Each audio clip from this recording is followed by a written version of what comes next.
You are listening to Amplify Your Success Podcast, episode 126. And today, let's go behind the emotion of not fitting in. If you've ever felt like a duck out of water, or maybe you're spending a lot of time with people you just don't think get you, stay tuned. You're going to get a huge breakthrough out of today's episode. So let's get started. Welcome to the Amplify Your Success Podcast. Hey, are you a thought leader, creative entrepreneur, or change maker and want to magnify your impact, boost influence while creating a financial abundance? Stay tuned for today's inspiring episode with your host, Melanie Benson. Hi there, inspired entrepreneurs and business leaders. It's your Profit Amplifier coach, Melanie Benson here, and your host of Amplify Your Success Podcast. And today's episode is inspired by some conversations that have been occurring in the Own Your Bold inner circle about fitting in. And when you feel like you don't fit in, what do you do? Especially as an entrepreneur, right? It's one of the reasons why I love the communities that we build. It's really about not fitting in, but finding a tribe of people that really can challenge you and inspire you to soar. And I know there's this temptation to want to fit in and feel like like you're with your people, but there's a big difference between being with your tribe of like-minded people and fitting in, and I'm going to tackle that in today's episode. But if you are looking for a powerful community, I'm going to invite you to join me in the Own Your Bold Inner Circle. Now, in the inner circle, we have 3 core things that we do. We help you become the person who can pull off your next level of success. And it's meant for people who are really like bumping up against this wall of like, okay, I've got this bigger dream. I've got this bigger goal. I want to accomplish more. I want to achieve more. I want to serve in a greater way. But what I'm trying isn't working. And maybe it's working not fast enough, or it's just not working at all. And you're really looking for a way to get through to the next level. And oftentimes it's becoming the person who can pull off that next level of success. That means having the mindset of a bold, powerful business owner. It's having the confidence to take big leaps. It's having the courage to take action on a strategy you've probably been hearing about, but you've been talking yourself out of. And ultimately putting into action strategies like leverage, scaling your business, and being able to really finally be profitable. And if that sounds like you, then I want to invite you into the Own Your Bold Inner Circle. We are open again for members. Go over to ownyourboldcircle.com. Now, let's get into today's episode. So I was having a conversation with some members of the Own Your Bold Inner Circle, and it went something like this. I go to networking meetings, or some of them are saying, like, I go into these conversations with people, and I literally feel like a duck out of water. I, feel like I need to shrink because I just don't feel like I'm with people who are my people. And I feel judged, or I just don't feel good enough about myself. Some of them were saying, like, sometimes I feel like, I'll be talking about what I do, and people look at me like I'm strange, or I have this weird growth coming out of my head. And I literally feel like I just don't fit in. And we explored this, and it was really interesting what came out, because it's oftentimes this human need to fit in, but we, as entrepreneurs, rarely fit in. And it's really looking at, am I pursuing the right goal? Is the goal really to fit in? Or is the goal to belong to something? Is the goal to stand out in a way that will set you apart from your competition and from the noise in the industry?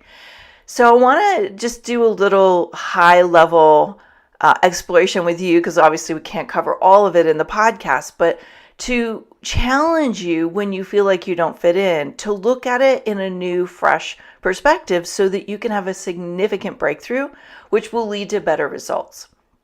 Now, let's play this out just a little bit more. If you're feeling like you don't fit in, what happens next, right?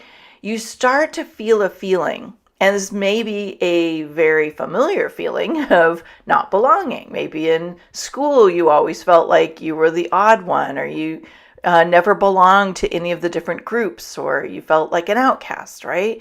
Maybe you felt that way in your family. Maybe you're the black sheep.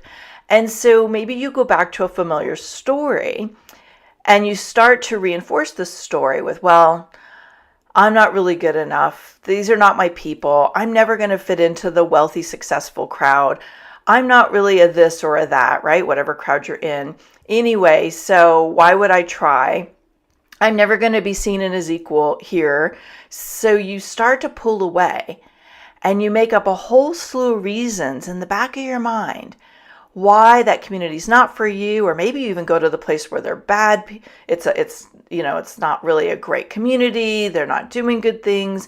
There's people in there that are making you wrong, and so they're bad, right? Like, our mind is so powerful, and it starts to make up all of this collateral information to reinforce the feeling that you don't fit somewhere and that you don't feel like you're connecting. And then you end up spending more and more time alone.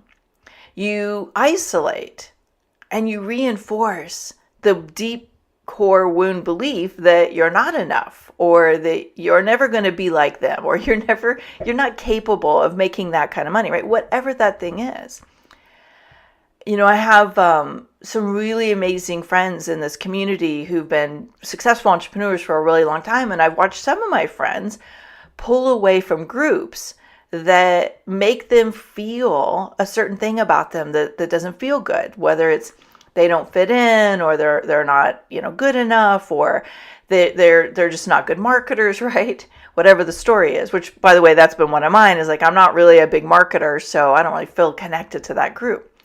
And what happens is that you miss the glorious, amazing collaboration and generosity, the extraordinary wisdom that can emerge from a group. You miss the collective up-leveling that happens when you find your tribe.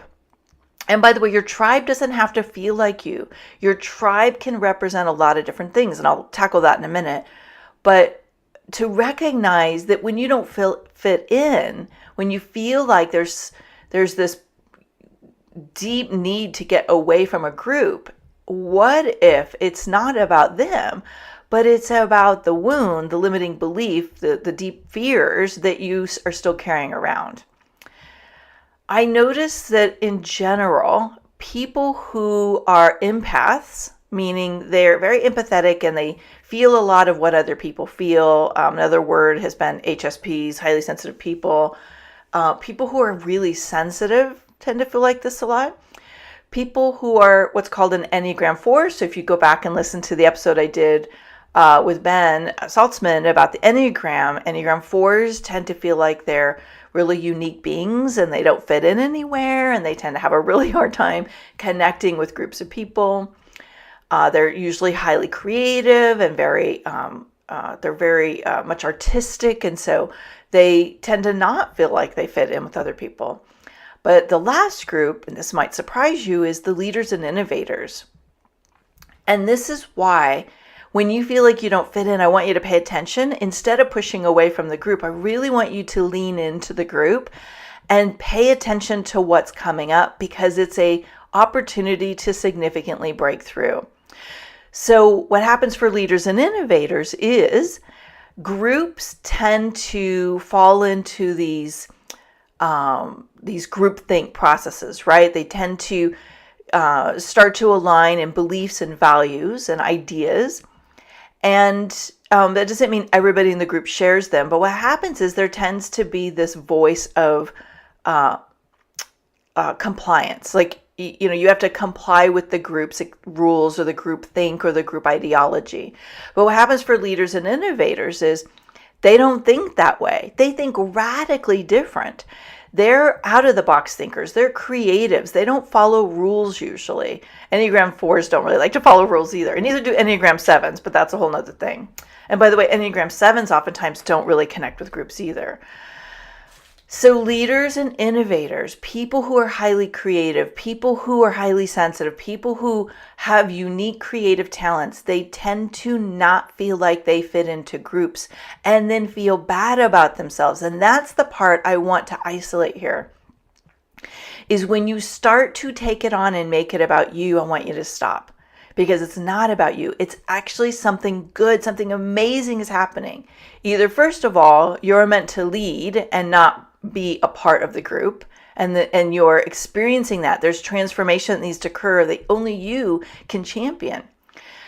Maybe your highly creative senses are feeling compromised, like the group's trying to get you to comply and fit in instead of innovate and stand out, and that's heckling you a bit. And so you want to pay attention to that and notice where the group could benefit from your creativity. And impasse, the sensitivity, now I get that. And sometimes you can't really change that in a group. But what you might want to look at is there a different way you can be in this group where you can use your strengths and you can benefit from the groups instead of leave the group and go back into isolation.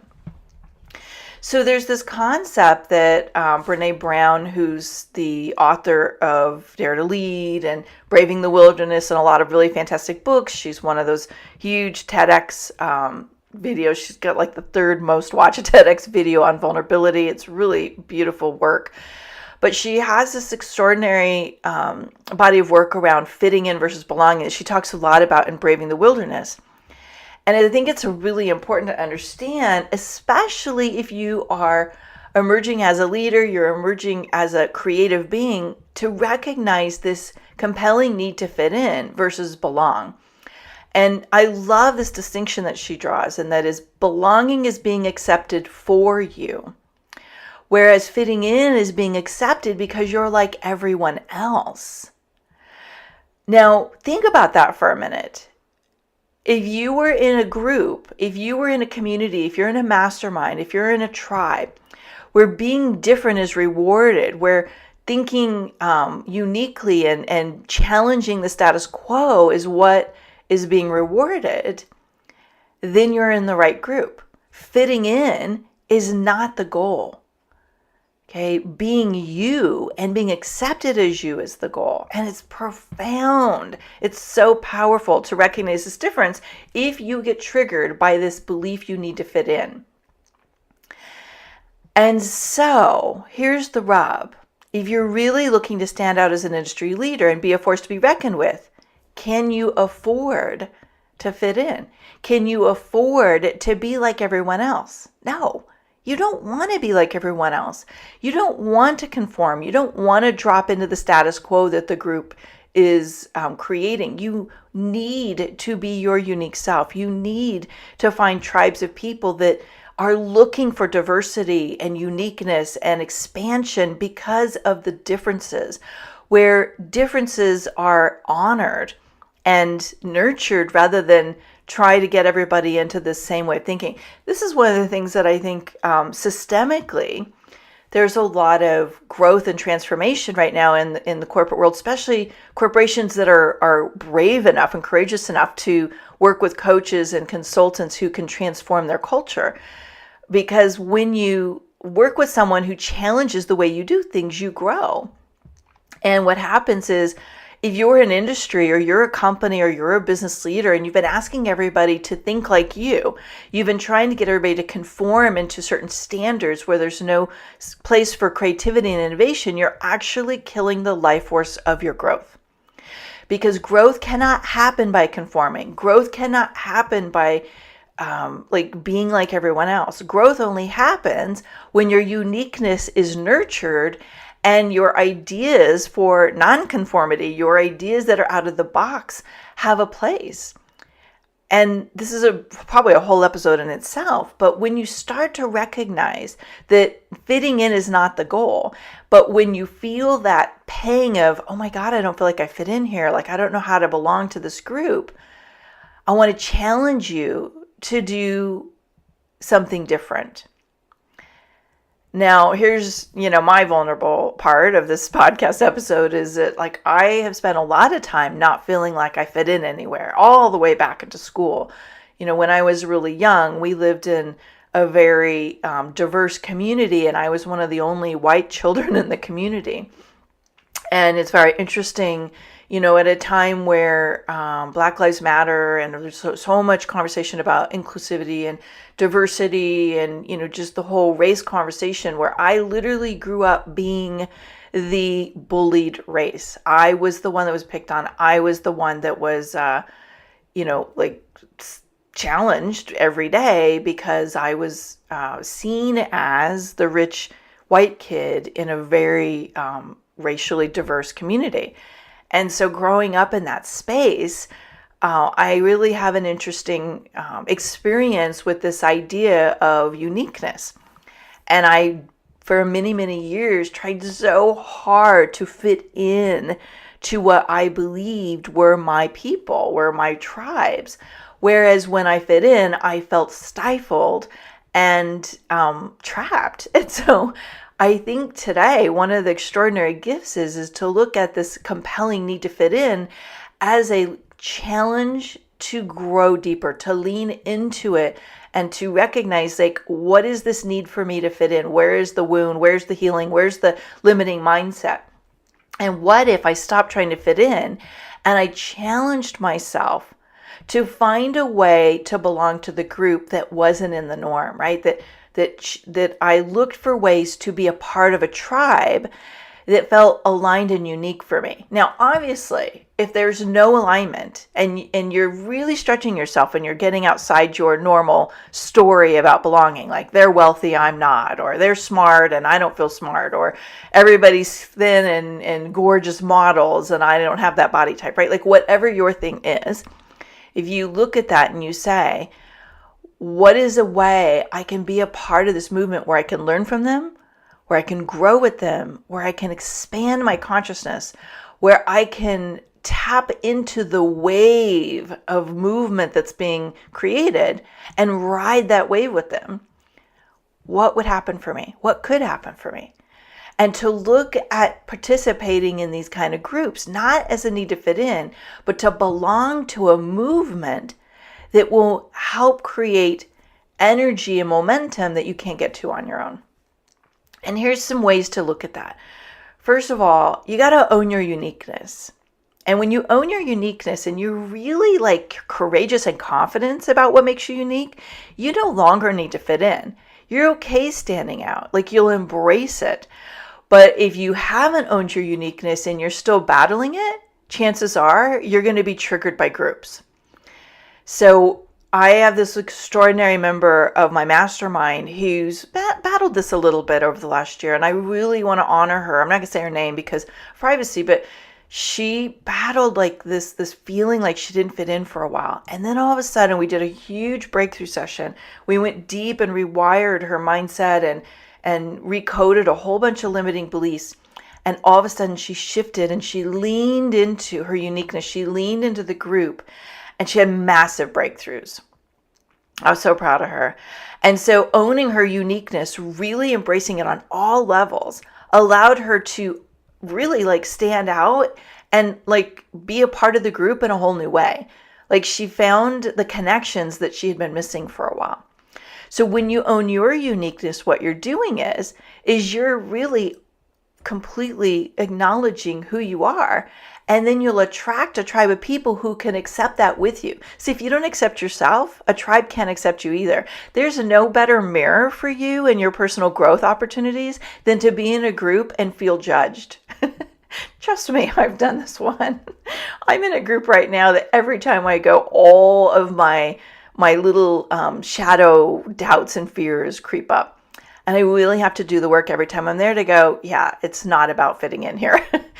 And to keep working the process so that I get the goods, that I get the connection that I really need there. So own your uniqueness. Number 2, shift your mindset. Okay, so the stories we tell ourselves are embedded in our DNA. They're so powerful. They're like a compass that guide us towards the lessons, the learnings, the breakthroughs we need.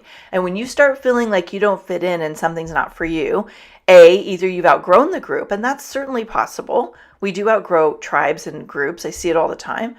or you've hit another level of your own limitation story, and now you're having an expectation or a need to fit in a way and or be honored in a way that's not happening. And so now you need to go deep and do the work again. So could you shift the story? Instead of saying like, these people don't get me, I don't fit in here anymore, or I'm never going to be like them, right? If you like something about the group and you want to be there, shift your mindset to what could I learn in this moment? What are they doing that I've been unwilling to do? What if I emerged myself in this group today and I like started to ride the crest of the wave they're creating, right? Like, what's the story you could create that would feel more exciting or happy or enjoyable, right? And it may just be the story you need to create is, I am unique. I'm never going to fit in here, but I like what this group's about. And so I need to find a way to connect differently. And for some people, it's like, how do I put my ego aside and actually be a part of something that's not about me today, right? So pick your path there.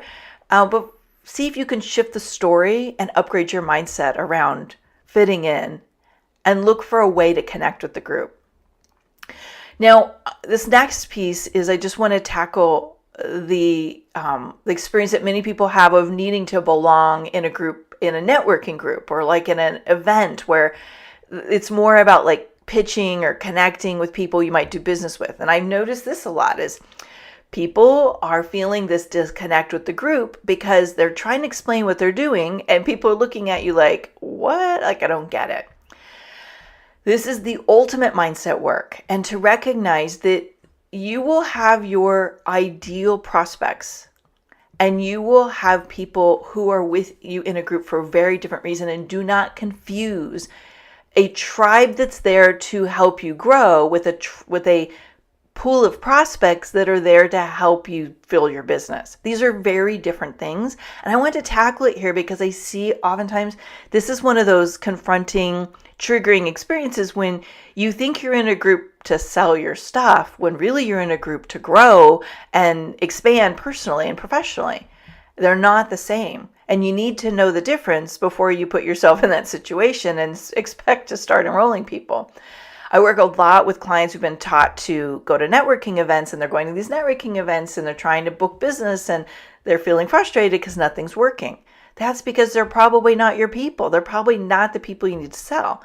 I want you to go back and listen to the episode called Your Sweet Spot Client. I will hook it up in the show notes because you need to understand who your clients really are and who they're not. When you're enrolling someone who has the challenge that you're uniquely qualified to help with, magic occurs. When you're talking to people that struggle with the problem that you solve, magic occurs. Like you start to feel that electric feeling of there's synergy happening. But if you're not feeling that, either you don't know your messaging, which is another issue, or you are not in your prospect pool. So take a step back and look objectively at the group and say, why am I here? What am I here to do? So I had to learn this a long time ago. When I would get asked to speak, I had to really, especially if it was a speak to sell environment, like I had to really start to dig deep and say, is this the pool of people that I can help with the problem that I'm uniquely gifted to solve? If not, and I go into that room and I try and sell, they're going to look at me like I have 16 eyes. And really fine-tuning that will help you feel like you're in your power when you're in a group and you're trying to communicate what you do. So I'll leave you with this. What tribe do you need to be with in order to get into that wave of momentum, to really start feeling that sense of growth and expansion? And remember, it's not always like peaches and roses, right? Like we're not talking unicorns and rainbows all the time. Like the right tribe will challenge you to become something you didn't even know that you were meant to become, especially when it's led by a mentor who operates that way. You don't need to fit in. You don't need to always feel like everything that's coming from that group makes you feel like you're like everyone else. Like you don't want that. But if you're with a tribe of people that recognize and embrace your uniqueness and helped pull out the best of you and like celebrated all the uniqueness of the group, what could be better for you? What could be different? I'd love to continue this conversation in the Amplify Your Success community. What are you looking for in a tribe? Like really, like what would help you feel more alive and more excited? Like what are the characteristics of the tribe that makes you feel like belonging feelings, right? Like you're with the people you're meant to be with. I love this conversation. I can't wait to see what comes out of it. We'll see you in the Amplify Your Success community. Membership is free there right now at amplifyyoursuccesscommunity.com. And if you want to pick up the show notes from today, head over to amplifyyoursuccesspodcast.com and just search for today's episode. See you next week. This is Melanie Benson, your host. Thanks so much for listening in today. If you want to catch up on any of the show notes and circle back on any of the resources we shared in today's show, head on over to the show page at amplifyyoursuccesspodcast.com. And remember, you amplify your results faster when you're in a community of other people who are moving and shaking. Join us at amplifyyoursuccesscommunity.com. One last thing. When you've gained insight from today's episode, help us share that and inspire other people by heading over to iTunes, subscribing, and give it a review. iTunes absolutely loves seeing these reviews pop up, and it actually helps boost my show's visibility. So I would be super grateful for your reviews. And as always, I love seeing your shares of these episodes on Twitter, Facebook, and Instagram. Come find me over there. Tag me in your shares. I'll give you some social media love right back. So see you next week for another inspiring episode of Amplify Your Success Podcast.